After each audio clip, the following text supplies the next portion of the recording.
The Conservatives seem to be set to hijack the appetite that we have in this country now for electoral reform. And no one listens to your shit. Ooh!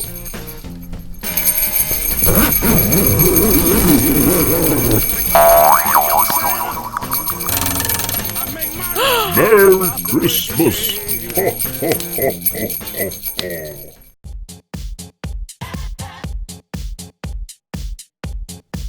Sup, bitches?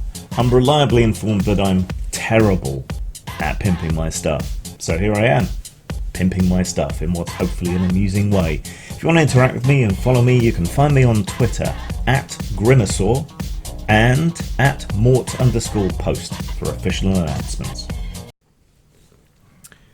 Morning, lovelies. Tomorrow is election day here in the UK. And you've probably all already made up your mind. And my channel doesn't get a huge amount of traction, but part of the reason I have it is to express my point of view and to talk to people.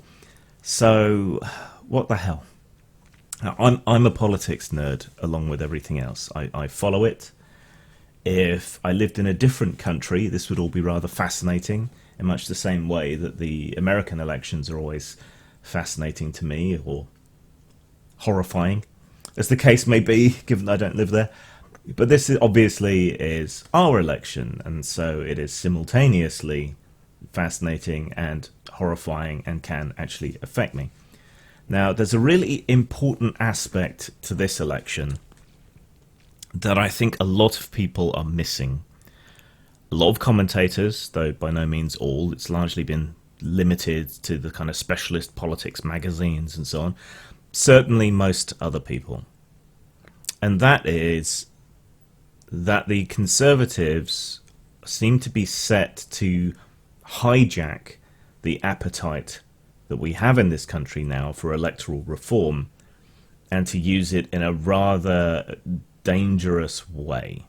And it's not any one thing, it's several things, and it's a comment in their manifesto. I've printed out the relevant pages that kind of shows the direction that they're going in.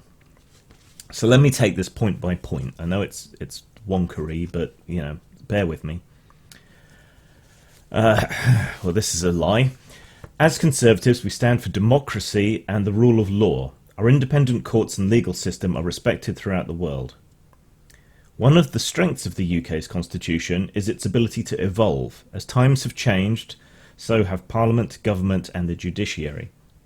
Today that need is greater than ever. The failure of Parliament to deliver Brexit, the way so many MPs have devoted themselves to thwarting the democratic decision of the British people in the 2016 referendum, has opened up a destabilising and potentially extremely damaging rift between politicians and people. If the Brexit chaos continues, with a second referendum and a second Scottish referendum too, they will lose faith even further. It is only by getting Brexit done that we can start the necessary task of restoring public trust in the government and politics. I think everyone does have a genuine appetite for political reform at this point. So the question really is, what shape is it going to take? And you'll see later on exactly what shape the Conservatives want to put it in. The biggest appetite for electoral reform, despite the previous alternative vote referendum, is to reform our main voting systems. Currently it's first past the post, which is immensely distorting, means that a lot of people don't vote for the party they actually want. They vote against the party they don't want in the local area. We've heard a lot about tactical voting this election. That's why. Right, and it also means the polls are likely to be rather distorted by tactical voting this time around.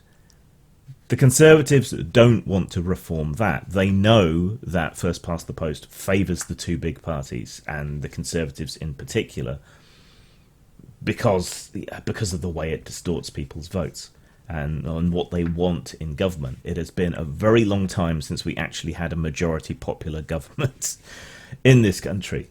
Now, a lot of this is absolute nonsense. Like, our democracy has been destabilised in no small part because of Brexit and all the lies and the illegality, the overspends, the dark advertising, and so on that has gone on. Now, essentially, that referendum in any decent democracy, wouldn't have achieved a high enough ratio in order to be passed for such groundbreaking constitutional change, and also because it was illegal in any half-decent democracy, it would have been overturned. Indeed, the High Court said so. If the vote had been binding to Parliament, upon Parliament, then they would have had no choice but to have overturned the result due to all the massive illegality by the likes of Aaron Banks and so on. Compared to which, the admitted illegality of the other side is fiddling small change, quite frankly. And then there's all these grey adverts, the involvement of Cambridge Analytica, the possibility of foreign interference, which Boris Johnson has suppressed the report on in the lead up to this election. And unfortunately, the backbenchers on the committees have been genuinely honour bound and haven't leaked the report. It's these lies, it's the manipulation on social media, it's the law breaking with impunity. These things have undermined understanding and faith in democracy. And he's worried about the people who got the result that they wanted, which is about a third of the UK electorate at most, right? And not worried about the other 2/3 who have had this imposed upon them through illegality. That's what's undermined our democracy to me, along with first past the post, but it's been years with that. And the presence of the Lords, and again, it's been years with that. That's what's undermined faith in democracy for a lot of people. Our democracy no longer cares about the rule of law. The tabloids will attack the judiciary. They'll attack anyone who disagrees. And most people don't understand how our democracy works or even what a democracy is as compared to other forms of government. That's a problem. But what are the Conservative solutions to all of this? Well, I don't think they're going to be dealing with the problem of the lies and the overspends and the illegality, given a report just came out that 88% of official Conservative Party adverts online, on social media and so on, contain lies or distortions or various mistruths, as opposed to the other parties, which are nowhere near as bad. I think Labour had 0% distortion. The Lib Dems had a small amount, but some, which is unfortunate. But the Tories are lying, flat out lying. I mean, they lied to you to get Brexit through, this thing that so many of you are so keen on, and they're lying to you in this election about it. It won't be done by next year.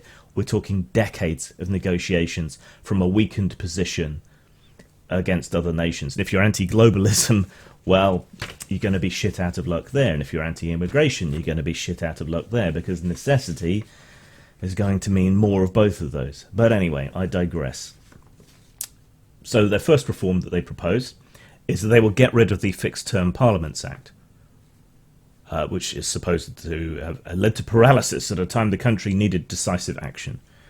Why did we bring in the Fixed Term Parliaments Act?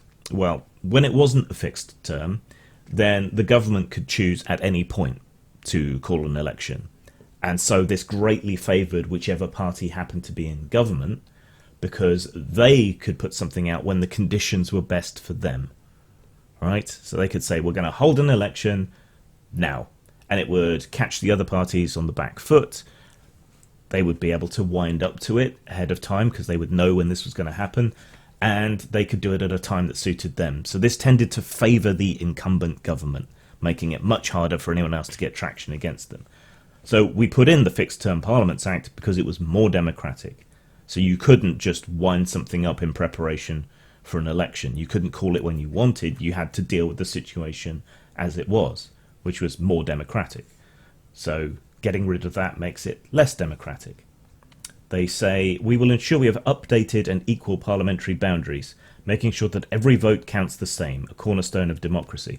But they want to sustain first past the post. And if you believe what they say there, I have used Brexit to sell you, because they're going to use that as an excuse to gerrymander. How are they going to use it to gerrymander? Probably by expanding urban seats to include rural and suburban areas. thereby deflating the Labour and other smaller party votes. That's likely to be what they're going to do there, is use it to gerrymander. We will continue to support the first-past-the-post system of voting, directly contradicting their previous statement, because first-past-the-post wastes most people's votes in most areas. My seat is a safe seat for the Tories, even if every single other person who voted for one other party, it would not beat the Conservatives here. My vote has never counted, likely will never count, right? So when you say they want votes to count equally, that's bullshit so long as you continue to support first past the post. Now, there's a lot of arguments back and forth about local representation, and some people don't like party lists and so on. Far too much to go into today. Perhaps if there's interest, I'll talk about the comparisons in more detail with specific reference to Britain. I've done videos on PR and first past the post before, but not with so many specifics. But yeah. But first past the post is the single biggest anti-democratic thing about our electoral system. I would say even more so than the Lords, right? So you can tell that's pretty extreme.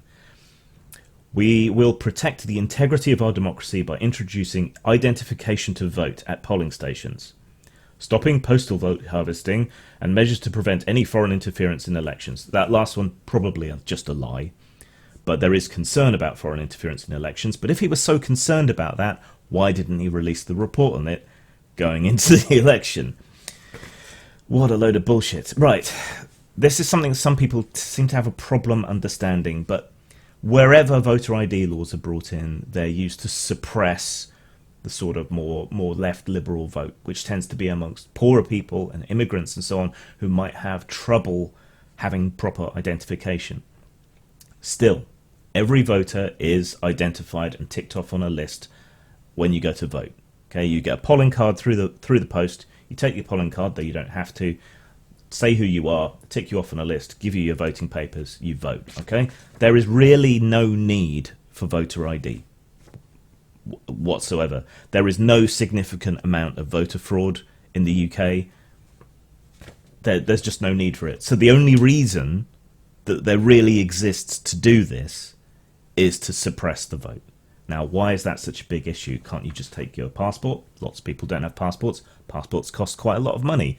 Very poor people, breadline people, you know, the truly, genuinely impoverished, the underclass, can't afford to blow money on a passport in order to vote. So they get disenfranchised. Driving license? I didn't have a driving license until a few years ago because I didn't drive, right? And that costs money. Just to get a provisional license, let alone to take the tests and to pass your test, right? It all costs money. And we don't have a national ID card of any kind. And any time that it's been attempted to bring it in, that's been overturned and massively protested against. Because, you know, deine Papieren, please, is a little bit fascistic. And the Brits don't like it. So we don't have an ID. We don't want an ID. And bringing in an ID for this purpose is a stealth reason to bring in an ID for other purposes, which can also be rather sinister. So that would suppress the vote. It would disenfranchise a huge number of poor and immigrant people, cost a shit ton of money. There's no need for it. And it represents a creep of authoritarianism.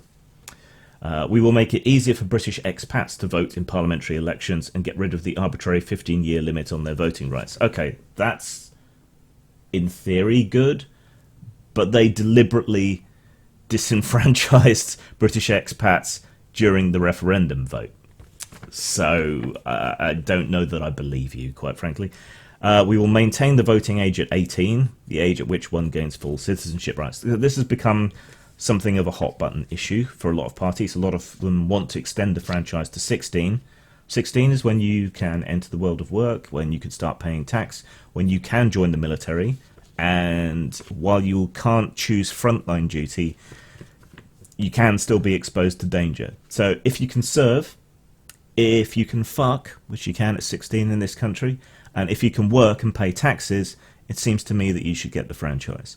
I was certainly politically active and engaged at 16. I think kids today are even more so. So I see no reason not to, other than the Tories are afraid that it will give a boost to the other parties. particularly the fringe parties like the Greens, for example. We will ensure that no one is put off from engaging in politics or standing in an election by threats, harassment or abuse, whether in person or online. Now, we get this from all sides. I think it's a concern whichever side it's coming from. This is their excuse for bringing in more authoritarian controls and censorship online. And that kind of thing is very likely to pass Parliament, even if it's a hung Parliament or a minority government. Because you see the same attitude expressed by the likes of Jess Phillips on the opposition benches. So I would worry about that, and it directly contradicts their following statement, which is, we will champion freedom of expression and tolerance, both in the UK and overseas. Yeah, will you bollocks. Which party was it that wanted to bring in the porn censorship? Which one is it that just said we want to penalise people for threatening and harassing messages, and how is that going to be defined? Yeah, I don't believe you. To support free speech, we will repeal Section 40 of the Crime and Courts Act 2014, which seeks to coerce the press. We will not proceed with the second stage of the Leveson inquiry. Now, you may remember this is when the press was hacking dead people's phones for information and leaking information that they had no right to. Now, it's a balance between privacy and decency and the public interest, but we do have a problem with our tabloids. They are intrusive. They do regularly break the law, and not for any good purpose. So that's worrying, though I would tend to sympathise towards that point of view. I'm worried about the execution. I think we do need to have something to rein them in, but I'm worried about its overextension and over-application. We will ensure redundancy payments can be clawed back when high-paid public servants move between jobs. Don't know what the fuck that has to do with anything here, but in theory, a good thing. We will improve the use of data science and evidence in the process of government. I just flat don't believe them, because if that was true, then drugs would be legal in this country. The referendum would not have been allowed to pass. They wouldn't have lied so much in their electoral campaign so far, or in the referendum campaign. Okay, next passage. Once we get Brexit done, Britain will take back control of its laws. We never lost control of our laws. Right, it's some tiny percentage of European legislation that was forced on us, and it's all pretty good stuff. We agreed with over 95% of European legislation, and we proposed or co-proposed some huge percentage of it. So that's just flat out bullshit. As we end the supremacy of European law, again, not particularly true, we will be free to craft legislation and regulations that maintain high standards, but which work best for the UK. Nonsense, right? We already know that they're going to slash individual rights, workers' rights, safety and so on. If we want to pursue a trading relationship with the US, that's going to mean regulations are going to loosen, and we're going to have a much worse quality of food and so on coming into this country. We want a balance of rights, rules and entitlements that benefits all the people and all the parts of our United Kingdom. I just cannot believe them here. After Brexit, this is the sinister part, after Brexit, we also need to look at the broader aspects of our constitution, the relationship between the government, parliament and the courts, the functioning of the royal prerogative, the role of the House or Lords, and access to justice for ordinary people. It goes on, but that, obviously they have been frustrated in their Brexit ambitions by the supremacy of Parliament and the sovereignty of Parliament, and that suggests that they want to do away with that, which means concentrating more power in the hands of the executive and the cabinet. We don't elect the Prime Minister, we don't elect the cabinet, we do not elect the executive. It's completely unaccountable to anyone but its own party, really. Even Parliament isn't particularly empowered to watch over them, though it can issue condemnations and so on. A presidential style of politics has been coming in since Thatcher. It went backwards a little bit under John Major, perhaps backwards a little bit here and there, elsewhere. But by and large, it has been a trend towards a more presidential form of government between Thatcher, Blair, and now Boris, right? By gathering more power into the executive and to the Prime Minister and wanting to redress the balance, what they're saying is, we want to be able to do whatever we want without anyone really being able to stop us. And that can have a massive long-term impact on the future of the UK, right? In the same sort of way that, say, Trump's Supreme Court nominations or judge appointments is going to have a long-term effect on the US, even when he's gone. So you have to look to the future here and think, do I really want a presidential-style prime minister? Do I really want an unelected executive? In some cases, not even elected as MPs, because Lords can serve on the cabinet. Do I really want that to have unfettered control over the way our society works, our politics works? Or do I want to retain the checks and balances that we have for a very good reason that we've developed over centuries? I think we can all agree that there needs to be political reform, but the kinds of reforms that the Conservatives are talking about are authoritarian and dystopian and irresponsible. Rather than an increased democratization, that raft of ideas, for all it's dressed up in pretty language, is a threat to our democracy. Britain has managed to avoid, for the most part, huge upheavals due to the kind of gradualistic nature of political reform in this country. Bit by bit, drip by drab, here and there. That's going to override that. I mean, imagine, if you hate the Labour Party, imagine Corbyn with that kind of power, unchecked by Parliament. Scary suddenly, isn't it? Now, Bojo with that kind of unchecked power is scary as well. People want to say this is the Brexit election, and it is. But exactly how much are you willing to sacrifice for this thing that they lied to you about that isn't going to be any good for any of you? Even the people who voted for it, especially the people who voted for it in large numbers. And it's about more than that. So, okay, you're willing to sacrifice workers' rights, the right to live, love, travel and settle across the EU, to retire wherever you want, to access European healthcare services, investment in impoverished areas here in the UK. You're willing to sacrifice all that for some warm, fuzzy sense of nationalism, nationalistic pride, some patriotic spasm. You're willing to sacrifice all that for it. Okay, all right, fair enough. Are you also willing to sacrifice the NHS? Are you also willing to sacrifice the BBC that Boris has been threatening? All the remaining institutions, the warp and weft of our society, are under threat by this government and by Brexit, but by this government also. So you're willing to sacrifice everything that makes us British, everything that we can be proud of. Like I say, the warp and weft of our society. You're willing to sacrifice all of that on the altar of Brexit.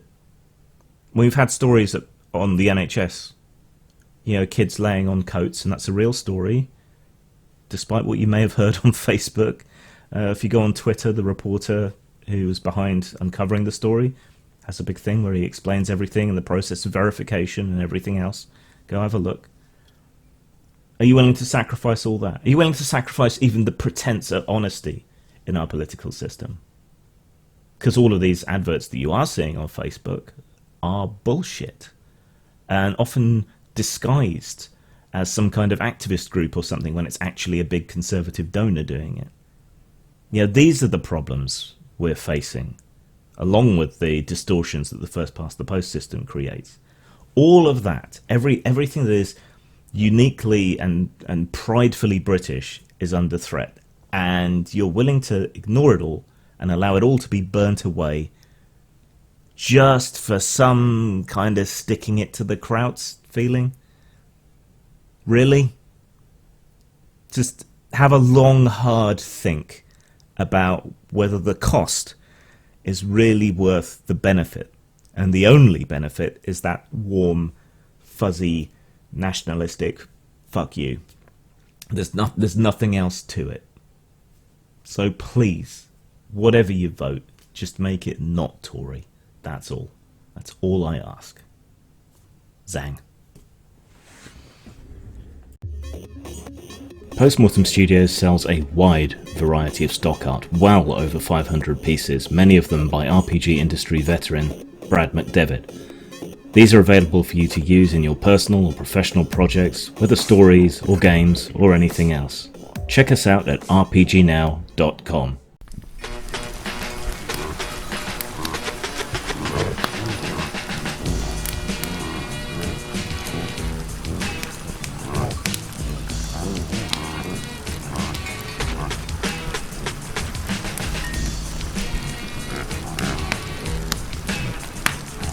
Merry Christmas!